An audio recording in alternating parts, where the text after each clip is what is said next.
ஓம் சைராம், ஜெய் சைராம். என் அன்பின் பிரியமே, இன்னும் 1 மணி நேரத்திற்குள் நான் உன் கண்ணில் பட்டுவிட்டால் நீ நினைத்ததெல்லாம் உனக்கு நடக்கப் போகிறது என்று அர்த்தம். நீ என்னிடம் வந்து சேர்ந்தது முதல் என் மீது எவ்வளவு பிரியமாகவும் பக்தியோடும் இருக்கிறாய் என்பதை நான் அறிவேன். பிறர் மீது நீ காட்டும் அன்பு, உன் சிந்தனை, நடவடிக்கைகள், பக்தி எல்லாவற்றினாலும் என் பெருமையை நீ உயர்த்தியிருக்கிறாய். இவ்வளவு சிறப்பாக செயல்பட்டாலும் உன்னிடம் சிறு சிறு குறைகள் உள்ளது. அவற்றை நீ கைவிட வேண்டும் என்பதுதான் என் விருப்பம். சுயநலத்தை ஒழித்து எல்லா உயிர்களையும் நேசி. முடிந்தவரை பிறருக்கு என்ன உதவி தேவைப்படுகிறதோ அந்த உதவியை அவர்களுக்கு செய். ஒழுக்கம் என்னும் அடித்தளத்தில் வாழ்க்கையை அமைத்து கொண்டு வாழ கற்றுக்கொள். ஒழுக்கம் என்பது உன் அன்பிற்கு பாத்திரமானவர்களுக்கு மட்டுமே நீ காட்டுவது கிடையாது. உன்னை சுற்றியுள்ள அனைவரிடமும் நேர்மையை நீ கடைபிடிப்பது, அதுவே தர்மம். அதற்கான பலன்களை பற்றியெல்லாம் நீ யோசிக்காதே. நீ செய்த தர்மத்தின் பலன் நிச்சயம் உன்னை தலை காக்கும். எவன் ஒருவன் அவன் மனம் சொல்லும் தீய எண்ணங்களை கட்டுப்படுத்தி வெல்பவனோ அவனே வாழ்வில் வெற்றியை அடைவான். நீ நல்ல எண்ணங்களோடு செயல்புரிந்தால்தான் நிம்மதி, செல்வம், மகிழ்ச்சி ஆகியவை உன்னை பின்தொடர்ந்து நிழல் போல வரும். தர்மத்தை பின்பற்றாதவனுக்கு வாழ்க்கை துன்பத்தை தான் தரும். வெறுப்பு, கடும் சொல் இவற்றிலிருந்து விலகி நில். எதிர்பார்ப்பு இல்லாமல் அனைவரையும் நேசித்து மகிழ். எந்த நேரத்திலும் நிலையிலும் நிதானத்தை கடைப்பிடி.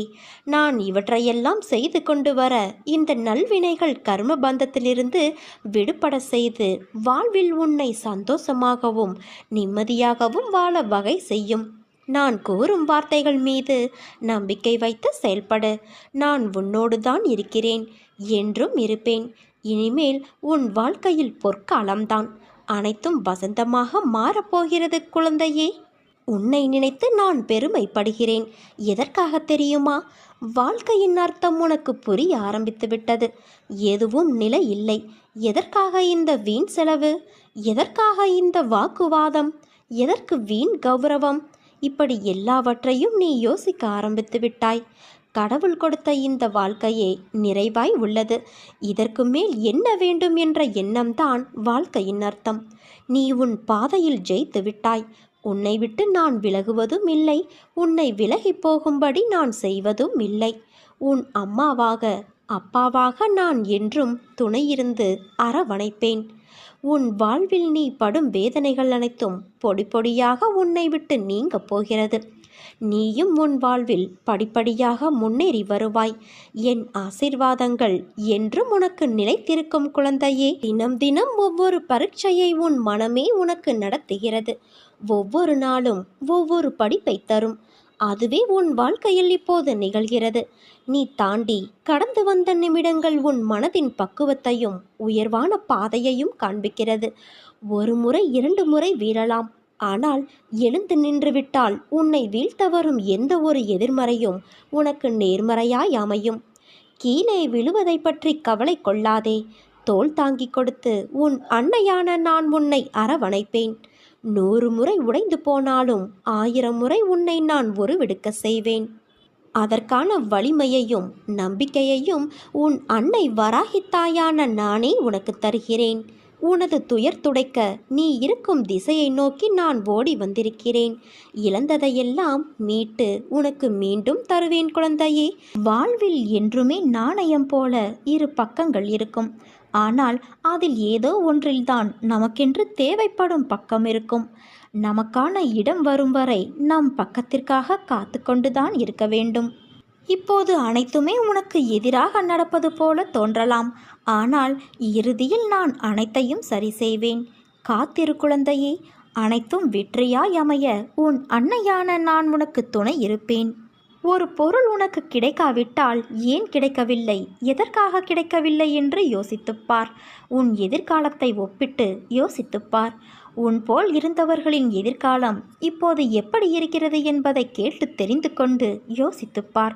அப்போது காரண காரியங்கள் உனக்கே புரியும். உன்னிடம் உள்ள பிரச்சனை உனக்கு தைரியம் கிடையாது, வைராக்கியம் கிடையாது. இருந்திருந்தால் உன் லட்சியத்தை நீ அடைய முயற்சி செய்திருப்பாய். ஆனால் உன் தோல்வியை நினைத்து தாழ்வு மனப்பான்மை அடைந்து அதிலிருந்து தப்பிக்க பிரச்சனைகளை நீ வளர்த்து கொண்டாய். நீ சொன்னதை நான் கேட்க வேண்டும் என்று அடம் பிடிக்கிறாயல்லவா? நான் சொல்வதையும் கொஞ்சம் நீ கேளேன். உன் எதிர்காலம் நன்றாக இருந்தால்தான் எனக்கு பெருமை. நீ வாழ்வாங்கு வாழ வேண்டும். வாழ்வாய். உனக்கு இப்போது புரிந்ததா? நியாயமான கோரிக்கைகளை நிறைவேற்றத்தானே உன் அன்னையான நான் உன்னோடு இருக்கிறேன். கவலைகளை நினைத்து கலங்குவதால் நீ என்னிடமிருந்து தூரமாகிறாய். என்மேல் நம்பிக்கை இருந்தால் என்னால் உனக்கு முடியாத காரியம் என்று எதுவுமே இருக்க முடியாது. உனக்காகவே அழுவதற்காக நான் இருக்கும்போது நீ எதற்காக அழுகிறாய் குழந்தையே? உனக்கு நன்மைகளை வாடிக்கையாகவே நான் செய்து தரும்போது துன்பத்தை நினைத்து நீ புலம்புவது வேடிக்கையாக அல்லவா தெரிகிறது? இமைப்பொழுதுதான் உன்னை நான் கைவிட்டேன். ஆனால் நீயோ பெரும் துன்பத்தில் சிக்கிக்கொண்டாய். இனி ஒரு பொழுதும் உன்னை விட்டு நான் விலக மாட்டேன். இன்று முதல் உனக்கு சோதனை விளக்கம் என்பதை உணர்ந்து ஆறுதல் கொள். இழந்தது இழந்ததாகவே இருக்கட்டும். நான் இனி தரும் ஆசீர்வாதங்களை எண்ணிப்பார். உனக்கு சொத்து சுகங்கள் மிக வேகமாக வளரும். மக்களும் உறவுகளும் அதிகமாவார்கள். உன்னை நம்பி உன் உதவிக்காக காத்திருப்பவர்களின் எண்ணிக்கையும் அதிகமாகும். நீ நினைத்ததெல்லாம் நடக்கும். தொட்டதெல்லாம் துலங்கும். ஏனென்றால் உன்னை கைப்பிடித்து நடத்தி கொண்டு போகிறவர் உன் அன்னையான நான் அல்லவா? என்னால் உன்னை மறந்திருக்க முடியுமா? அல்லது மறந்துவிடத்தான் முடியுமா சொல்? துயரங்கள் மிகுந்த உன்னுடைய வாழ்க்கையில் இனி நான் உன் அருகில் அமர்ந்திருந்து உன்னை மகிழ்ச்சியான பாதையில் அழைத்து செல்வேன். எண்ணங்கள் என்ற வலையில் எல்லோரும் சிக்கிக்கொள்வது இயல்புதான். ஆனால் எண்ணங்கள்தான் உன் செயலின் வெளிப்பாடு என்ற உண்மையை மறவாதே. உன் எண்ணங்கள் நேர்மறையிலேயே கொண்டு வா. எல்லாம் சரியாகும். எதிர்மறையை தகர்த்துவிடு. உன் வாழ்க்கையானது உன் அன்னையான என்னுடைய பொறுப்பு. வாழ்க்கையை வெறுக்க 1000 காரணங்கள் இருந்தாலும் வாழ்வதற்கு ஒரு காரணம் போதும். நாளை எல்லாம் சரியாகும் என்ற நம்பிக்கை மட்டுமே. வாழ்க்கையை வெறுத்து போச்சு, இனிமேல் ஏன் வாழ வேண்டும் என்று நீ யோசிக்கிறாய். நீ நம்பிக்கை வைத்திருப்பது உன் அன்னையின் மீது. நான் உன்னை இப்படியே விட்டு விடுவேனா? கொஞ்சம் பொறுமையாக இரு. வாழ்வில் எதற்கும் பயம் வேண்டாம். உன் கையை யார் விட்டாலும் இந்த அன்னையான கை உன்னை எப்போதும் அரவணைக்கும். உன் கவலைகளை, துக்கங்களை, அவமானங்களை, தோல்விகளை முழுவதுமாக துடைத்தெறிந்து உனக்கு நிம்மதியையும் சந்தோஷத்தையும் நான் தந்தருள்வேன். ஒரு நாளைக்கு ஒரு முறையாவது என் பெயரை உச்சரித்து வா. வாழ்வில் நடக்கும் இன்ப துன்பங்களை உள்ளது உள்ளபடி ஏற்கும் மனப்பான்மையை வளர்த்துக்கொள். நீ எந்நேரமும் கவலைகளாலும் விரக்தியிலும் மூழ்கியே இருப்பதால் உன்னுடைய கடமைகளில் கவனம் சிதறுகிறது. எப்பொழுதும் வீழ்ந்து கொண்டே இருக்கிறோமே என்று அருவிகளோ, காலையில் போத்து மாலையில் வாடிவிடுவோமே என்று மலர்களோ வருந்துவது இல்லை. வீழ்ந்த அருவியே அகண்ட ஆறாக நாம் வாழ்வதற்கு தேவையான வற்றாத ஜீவநதியாக ஓடுகிறது.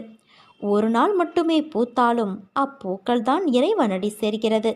நான் அடிக்கடி கூறுவது இங்கு எதுவுமே நிரந்தரமல்ல என்று. எல்லாம் நன்மைக்கே என்று எடுத்துக்கொள். இவ்வுலகம் உன்னை எப்படி பார்க்குமோ என்று வருந்தாதே. இங்கு உள்ளவர்களின் பார்வைக்கு விளக்கமளிக்க முடியாது. சிலர் உன்னை திமிரு பிடித்தவர், கெட்ட எண்ணம் உடையவர் என்றும், சிலர் உன்னை அற்புதமானவர், அன்பானவர் என்றும் கூறுவார்கள். யார் எதை கூறினாலும் நீ உன் வாழ்வில் நேர்மையாகவும் உண்மையாகவும் இரு. உன் உழைப்பு என்றுமே வீணாகாது. வாழ்க்கையில் முன்னேற வேண்டுமானால் உன்னை பற்றிய மற்றவர்களின் மதிப்பீடுகளிலிருந்து உன்னை மேம்படுத்த தேவையானதை மட்டும் எடுத்துக்கொள்ள வேண்டும். மற்றதை கவனத்தில் எடுத்துக்கொள்ளாதே. தேவையற்ற வீண் சொற்களை மனதிலிருந்து அழித்துவிடு. அச்சொற்களை மனதில் தேக்கி வைத்து உன் வளர்ச்சிக்கு நீயே தடையாக இருக்காதே தங்கமே. கவலைப்படாதே. உன் அன்னையான நான் உன்னுடனே எப்போதும் இருப்பேன். மனதில் உள்ள சங்கடங்களை மறைத்துக்கொண்டு எத்தனை நாட்களுக்குத்தான் வாழ்வது? உன் மனதிலிருந்து நிம்மதியை நீ எப்போதோ இழந்துவிட்டாய். அமைதி வெறும் வார்த்தைகளில் இருக்கிறதே தவிர மனதில் இல்லையே. வெளியே சொன்னால் கௌரவம் போய்விடும் என நினைத்து மனதில் பூட்டிய விஷயங்கள் இன்று உடலையும் சேர்த்து பாதிக்கும் நிலைக்கு உன்னை தள்ளி இருக்கிறது. எதையோ இழந்துவிட்டது போன்ற பரிதவிப்பிலேயே ஒவ்வொரு நாளையும் நீ நகர்த்தி வருகிறாய். மெல்ல மெல்ல நீ தளர்ந்து விட்டாய். சுற்றி இருப்பவர்களை பார்த்தால் எரிச்சலும் கோபமும் வருகிறது. என்னை புரிந்து கொண்டு தேற்றுவார் யாரும் இல்லை என மனதில் தவிக்கின்றாய். உன்னை தேற்றுவதற்காகவும் உனக்கு உதவிகள் செய்வதற்காகவும் இதோ நான் உன்னோடு இருக்கிறேன். உன் துக்க நாட்கள் முடிந்து போயின. இனி நிம்மதி உன்னை நிரந்தரமாக ஆட்கொள்ளப் போகிறது குழந்தையே. எதையும் சுலபமாக எடுத்துக்கொண்டு நடக்கப் போகிற நிலைக்கு நீ வரத்தான் போகிறாய். நான் உனக்கு வாக்குறுதி கொடுத்திருக்கிறேன். நான் எப்பொழுதும் உன்னை காப்பேன் என்று. என் வார்த்தையை காப்பாற்ற நான் பாடுபடுவேன். அன்பு குழந்தையே, என்னிடம் நீ முழு மனதோடு கேள். என்னிடம் உள்ள அனைத்தையும் நான் உனக்கு தருவேன்.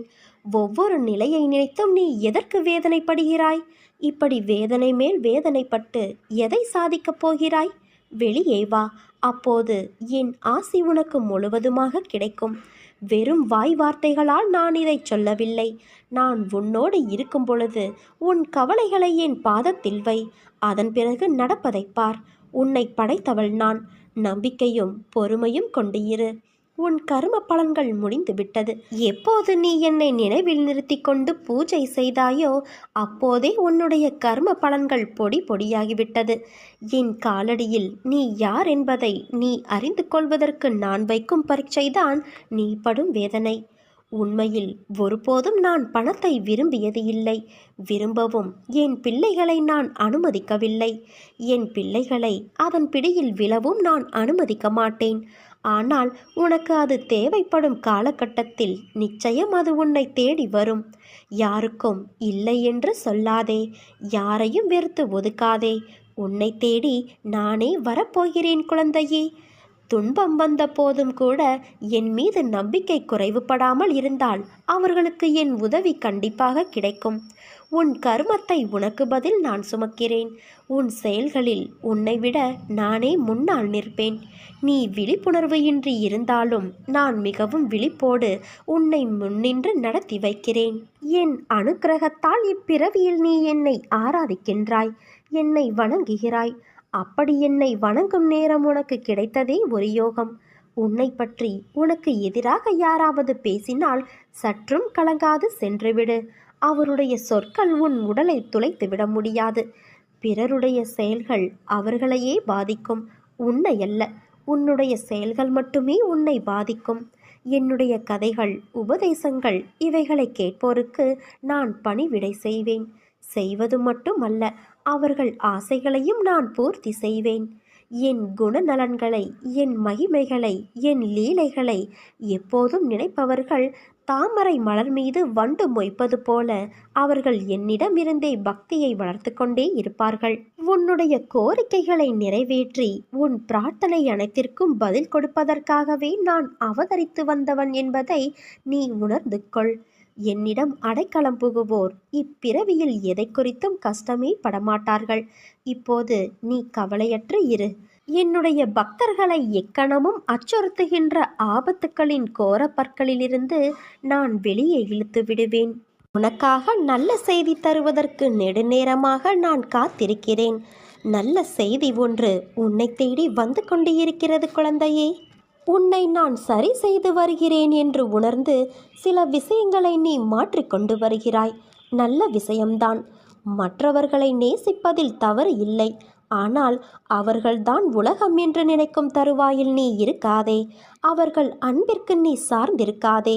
அந்த அன்பு சில சூழ்நிலையால் குறைந்து போகலாம். அந்த சமயம் உன் வாழ்க்கையில் நீ வெறுமையை காண்பாய். நான் உன்னிடம் சொல்லும் அர்த்தங்களை புரிந்து கொள். அன்பு தவறு இல்லை. ஆனால் அளவு கடந்த அன்பில் எதிர்பார்ப்பு ஏற்படும். அதில் நீ மாட்டிக்கொள்ளாதே குழந்தையே. அது உன் வாழ்க்கையில் நிம்மதியற்ற சூழ்நிலையை உருவாக்கிவிடும்.